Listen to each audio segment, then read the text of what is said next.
It is the fifth largest jackpot in Mega Millions history. And the big drawing is only minutes away right here on 13 News Now. Tonight, someone in Hampton Roads could be $522 million richer. What would you do with that money? 13 News Now reporter Robert Boyd was in Chesapeake, where some people were feeling lucky. Well, the optimism at this Shell gas station on Battlefield Boulevard has been through the roof. A lot of people we spoke with said, hey, $2 to win $522 million, it's definitely worth the risk. One lottery ticket, please. Got it. This Shell station in Chesapeake is selling about 5 times as many lottery tickets as normal. And that's because the jackpot is anything but normal. What would you do if you won $522 million? First of all, I would pray. I could help my family out.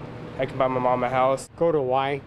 Hawaii? And help my daughter out. Saeed has been behind the counter selling lottery tickets in this location for 16 years. He's heard just about every possible scenario when it comes to winning the big one. Well, everybody has a dream, has a dream, and I wish somebody's dreams would be real. Some of these wannabe millionaires play every time the jackpot gets this juicy. I feel like it's my night. I felt it all day. Then there's Kim Greer, who is playing the lottery for the very first time. She saw 13 News Now and felt compelled to buy a ticket. You had no idea about the jackpot? No. Kim is in town from Florida celebrating her mother's birthday, which she hopes will lead to some good luck. It's her 71st birthday, and I've never played.